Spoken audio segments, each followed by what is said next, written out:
तो दोस्तों YouTube channel cyber सुरक्षा में पिछली वीडियो में जो मैंने बताया था उसमें आपको एक बताया था कि आधार का लिंक करके किस तरह से बैंक के जो CSPs वाले हैं, जो बैंकिंग कॉरेस्पॉन्डेंट्स हैं या बैंक मित्राज हैं, वो किस तरह से लोगों को बेवकूफ़ बना सकते हैं। आपको वहाँ बेवकूफ़ नहीं, मैं यहाँ सारी CSPs की बात नहीं कर रहा हूँ, वैसे कुछ CSPs वाले जो कि लोगों को ठग रहे हैं, किस तरह से लोग ठगे जाते हैं। इस वीडियो को देखिए, पूरा समझिए, अंत तक देखिए और समझिए कि किस तरह से आपके आधार का, ये बेसिकली गांव वाले लोगों के लिए वीडियो बनाया है। आधार जो होता है, आप आधार देते हो अपना नंबर, थंब इंप्रेशन लगाते हो और आपका अमाउंट कट जाता है, बहुत अच्छी बात है। लेकिन क्या हो अगर आप थंब इंप्रेशन भी दिए, आधार भी दिए, आपका अमाउंट जो आपने बताया था उससे ज़्यादा कट गया हो, या आपका अमाउंट छोटे छोटे अमाउंट में वो बार बार निकलता हो, या आपके आधार का इस्तेमाल करके लोग आपको बेवकूफ़ बनाते हैं। क्या कुछ होता है पूरा मामला इसी सीरीज़ में जो हमने स्टार्ट किया है, साइबर अपराधी की जुबानी, उसमें बेसिकली जो साइबर फ्रॉडस्टर इस बार हमने पकड़ा है वो एक CSP संचालक था, वो बैंक में भी काम कर चुका था, तो दोनों जगह के लूप होल को वो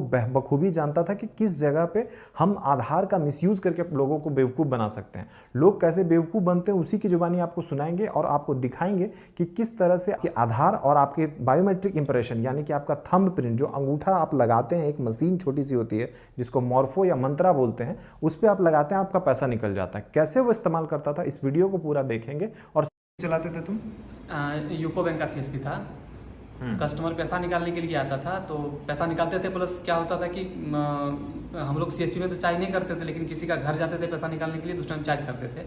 और उसके अलावा हम लोग PM किसान और श्रम योजना का काम करते थे, जिसके माध्यम से ठगी होना पॉसिबल है, क्योंकि कस्टमर अपना फिंगर ऑथेंटिकेशन करता है, तो उससे उसका पूरा डाटा जो है सो बैंक को एक्सेस किया जा सकता है, और उसके द्वारा जो के कस्टमर का पैसा का सफाया भी किया जा सकता है, मतलब उड़ाया जा सकता है। तो ये बताओ कि जैसे मान लो फिंगरप्रिंट जो लगाता है कस्टमर लगाता है, जो मॉर्फो होता है। हाँ सर। मॉर्फो में जो फिंगरप्रिंट लगाया जाता है उसमें आधार नंबर तुम डालते हो या कस्टमर खुद देता है? नहीं, कस्टमर खुद देता है, लेकिन हम डाल देते हैं, कस्टमर खुद देता है। कस्टमर देता है आधार नंबर, मतलब आधार नंबर से और फिंगरप्रिंट अगर लगाएगा तो पैसा उसका निकाला जा सकता है। उसका अगर अकाउंट में रहेगा तो पैसा निकाला जा सकता है सर। उसको ठगी कैसे करते हो, मतलब आदमी खुद आएगा निकालने के लिए या फिर किस तरह से ठगी करते हो? नहीं, आदमी खुद निकालने के लिए आता है, कोई दिक्कत नहीं, हम भी जाते हैं।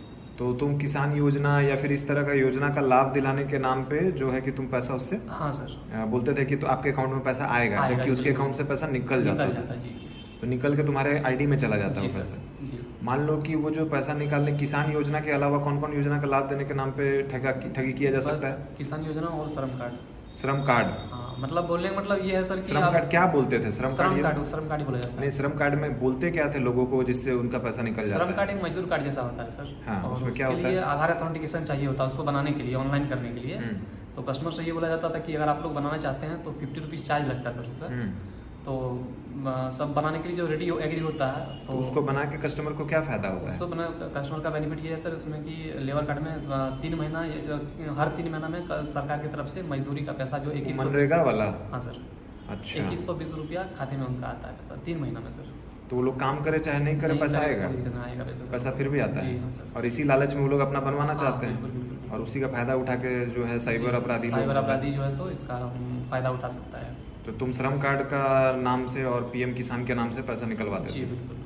अच्छा, तो ये बताओ कि जैसे मान लो कि किसी का निकल गया, तो तुम तो चूंकि बैंक में भी काम किए हो, कहीं कहीं CSP चलाते हो, तो अब ये बताओ कि किस तरह से उसको बचाया जा सकता है? जैसे कि कस्टमर को बचाना या फिर रिटेलर जो काम कर रहा है, फ्रॉडर। फ्रॉडस्टर क्या बचाएगा जी, कस्टमर का बताओ। कस्टमर का बचाने का एक ही उपाय है कि वो अपना नज़दीकी बैंक और थाना जाए, शिकायत दर्ज करे जल्द से जल्द, पॉसिबल 3 दिन के अंदर अगर जाता है। 3 दिन में क्या क्या फायदा? 3 दिन के अंदर अगर जाता है तो उसका पैसा सिक्योर है। 3 दिन के अंदर अगर जाएगा तो पैसा सिक्योर है? जी, पैसा सिक्योर। और 3 दिन के बाद लेट करेगा तो कहाँ कंप्लेन करेगा? तो फिर उनको साइबर सेल में कंप्लेंट डालना पड़ेगा फिर। अच्छा, वो उस तरह कंप्लेंट डालता है। हाँ। तो अगर मान लो 3 दिन के अंदर अगर कंप्लेंट डालेगा तो तुम्हारा ID बंद हो जाएगा? हाँ, ID तुरंत लॉक हो जाएगा, इंस्टेंट लॉक हो जाता है ID। अच्छा, तो मतलब जैसे कस्टमर लोगों को अपना जो कंप्लेन है वो करें 3 दिन के अंदर, वैसे लोग जिनका पैसा निकल गया तो ID लॉक हो जाएगा तुम्हारा, और उनका पैसा के कब तक रिफंड हो जाएगा?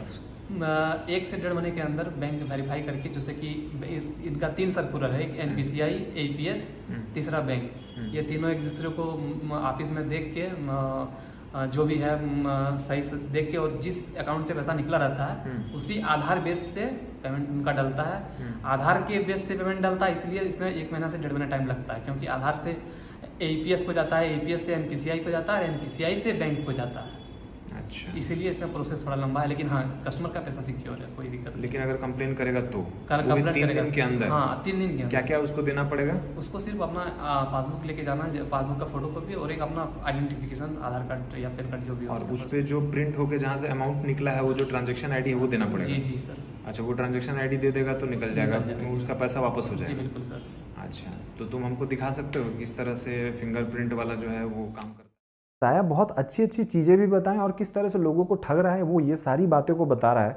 इसमें आपको समझने वाली बात ये है कि जो एनपीसीआई ने एक गाइडलाइन निकाला था, national payment corporation of India ने, उसने बहुत तरीक़ों से फ्रॉड को डिफाइन किया था कि किस तरह से फ्रॉड हो रहे हैं। पहला तो थंब इंप्रेशन लगा करके उसका एक इमेज क्रिएट कर लिया जाता है, या तो वो प्लास्टिक पे कर लेता है या फिर वो किसी ग्लू वाले चीज़ पे करके उसका थंब इंप्रेशन का गलत इस्तेमाल करता है। दूसरा कि आपका थंब इंप्रेशन वो बार बार लगाया जाता है और आपके जो है थंब इंप्रेशन लगाने के बाद उससे आपके पैसे निकाल लिए जाते हैं।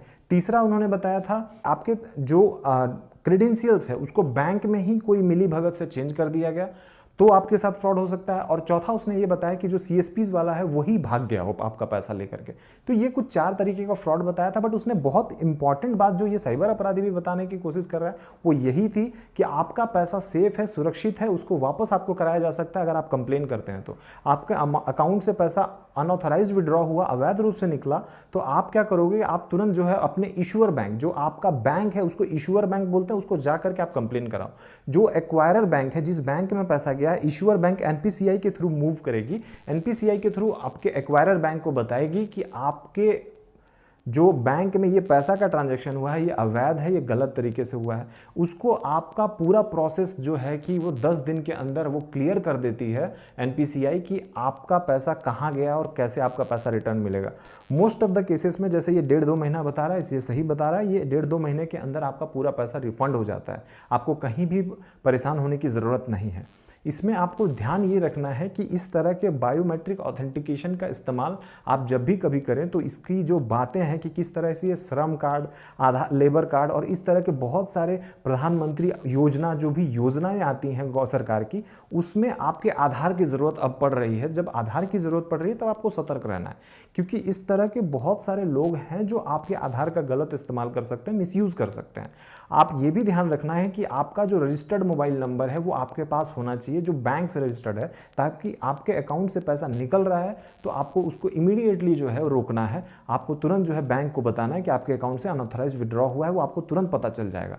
तीसरी बात यह है कि जब आपका जो अकाउंट है वो आपके पर्सनल यूज़ के लिए है, आप कभी इसे शेयर ना करें। लोग ये बताते हैं आप अपना अकाउंट दे दो, हम योजना ये लाभ दिला देंगे, हम योजना का वो लाभ दिला देंगे। गाँव में बहुत होता है, जो ये गांव में इस तरह की चीज़ें चल रही हैं, इसको रोकने का एकमात्र जो उपाय है वो आपका अवेयरनेस है, जो हम इस चैनल के माध्यम से भी फैलाते हैं।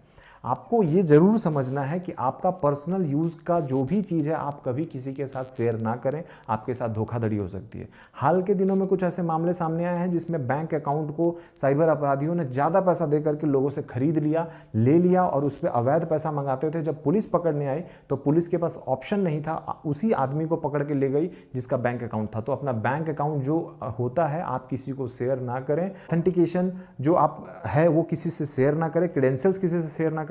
बहुत लोगों का ये सवाल होता है कि जो हमारा आधार कार्ड है हमने वहाँ दे दिया, पैन कार्ड हमने वहाँ दे दिया। पिछले वीडियोस में बहुत सारे कमेंट्स थे कि ये हमने यहाँ दे दिया, वो वहाँ दे दिया। आप कहीं कुछ दो, OTP आपको नहीं बताना है, जो पासवर्ड है, जो एक्सेस करने का कोड है वो नहीं बताना है। अगर आप वो बताते हो तो आप फंस जाते हो। वीडियो वाले पार्ट में जो मैंने आपको बताया कि आपका आधार कार्ड का जो गलत इस्तेमाल किया जा सकता है, आप अगर उस पर वो कुछ करते हो, आप अगर जहां उस पर कोई अपना डिटेल शेयर करते हो, आपका अमाउंट कट जाएगा, आप नुकसान में आ जाओगे और बहुत बड़ा आपको हर्जाना भरना पड़ेगा।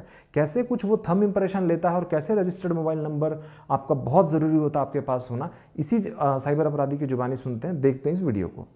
जैसे कि ये बायोमेट्रिक डिवाइस हो गया, ये जरूरी नहीं कि यही रहेगा, इसमें लाल प्रकार का भी आ सकता है, किसी और भी प्रकार का आ सकता है। बायोमेट्रिक डिवाइस जो है ये यही रहता है, यही। हाँ, इसमें अलग टाइप कैटेगरी का भी आता है, एक मॉर्फो का भी आता है जो लाल रंग का रहता है। इसको क्या बोलते हैं? ये हो गया मंत्रा सर, मंत्रा टॉप वन में यही आता है सर। ठीक है, अब इसको क्या करते हैं तुम लोग? इसमें क्या है कि एक मोबाइल में कनेक्ट करता है और जो रहता है बैंक का एप्लीकेशन रहता है उसमें कनेक्ट करके और कस्टमर का आधार नंबर डाला जाता है। कस्टमर से उसका सिर्फ बैंक का खाता नंबर, मतलब ये पूछा जाता है कि कौन सा बैंक में आपका खाता है, और वो खाता सेलेक्ट करके और फिर उसका जो भी अमाउंट रहता है कस्टमर का, मैक्सिमम 10,000 तक वो विड्रॉल कर कस्टमर का फिंगर ऑथेंटिकेशन करके विड्रॉल कर सकता है। और तुम कैसे करते थे उसमें, जैसे श्रम कार्ड वाला में कैसे लोग से छुपाते थे? फिंगरप्रिंट मान लो लगा दिया वो, हाँ, आधार डाल दिए, तो कैसे छुपा के 10,000 निकालते थे? नहीं छुपाना नहीं है सर, वो तो सामने भी कर सकते हैं, जैसे कि इसमें है तो उस सामने वाले को पता नहीं चलता है कि सामने वाले को 10,000? पता नहीं चलता, क्योंकि अमाउंट जो रहता है डालिंग सब इसमें बारीकी रहता है, तो कस्टमर उतना ध्यान नहीं देता है इस चीज़ के लिए। तो मतलब हाँ, उसको पता चलता है जब उसका मोबाइल नंबर रजिस्टर्ड रहता है। कस्टमर मतलब ध्यान से अगर थोड़ा सा ध्यान भटकाए तो पैसा हाँ, उसका निकाला जा सकता है। हाँ, लेकिन एक चीज़ है, उसका अगर मोबाइल नंबर रजिस्टर्ड रहता है हाँ। तो इंस्टेंट उसके पास मैसेज चल जाता है कि आपका कस्टमर अकाउंट विड्रॉल कर तो इसका दिया। मतलब है कि रजिस्टर्ड मोबाइल नंबर भी कस्टमर लोग को ठीक से रखना चाहिए। हाँ बिल्कुल, वो सबसे इम्पोर्टेंट है, हर कस्टमर को मोबाइल नंबर अपना बैंक में रखना सबसे इम्पोर्टेंट वही है। मतलब कि बैंक में रजिस्टर्ड मोबाइल नंबर है रखा हुआ तो इसको घर पे नहीं छोड़े, मतलब उसमें पैसा वैसा निकलेगा तो कम से कम देखने के लिए हाँ, रजिस्टर्ड देखने मोबाइल के लिए नंबर इंसान भी चाहिए, अपने पास उसको होना बिल्कुल सर, चाहिए, बिल्कुल। और वो रहेगा तो इमीडिएटली मैसेज आएगा, तो इमीडिएटली उसको, इमीडिएटली अगर मैसेज आएगा तो वो जो करने के लिए आया है हाँ। वो भी वहाँ इंस्टेंट पकड़ा जाएगा। अच्छा इमीडिएट मैसेज आ जाता है। तुरंत 1 सेकंड, विदिन 1 सेकंड। देखा आपने किस तरह से आपका रजिस्टर्ड मोबाइल नंबर कितना इंपॉर्टेंट रहता है। रजिस्टर्ड मोबाइल के साथ साथ आप इस चीज़ का ज़रूर ध्यान रखिए कि आप कभी भी इस तरह के मामलों में, वैसे मामलों में जहां आपका आधार कार्ड या कोई भी ऑथेंटिकेशन का डिमांड किया जा रहा हो, चाहे वो किसी भी तरह के पदाधिकारी हों, आपको ये ध्यान रखना है कि आपने क्रीडेंशियल्स को शेयर किया, सतर्कता भटकी, आपके साथ दुर्घटना घटेगी। क्योंकि ये अगर आपने इस वीडियो को ध्यान से सुना होगा तो उसने एक चीज़ बोला कि बारीक काम होता है। बारीक काम होता है का मतलब ये है कि आपकी आंखों के सामने वो आपको धोखा देता है। अगर आप इस बात को नहीं समझ सकते तो आपका नुकसान होना तय है, आप परेशानी में पड़ जाइएगा और परेशान हो जाइएगा। इसी तरह के चीज़ों को समझना है। आने वाले वीडियो में मैं आपको बताऊंगा, पर्व त्यौहार का मौका आ चुका है, साइबर अपराधी बहुत एक्टिव हैं, वो किस तरह से अपराध कर रहे हैं नेक्स्ट वीडियो में आपको दिखाएंगे। तब तक के लिए धन्यवाद।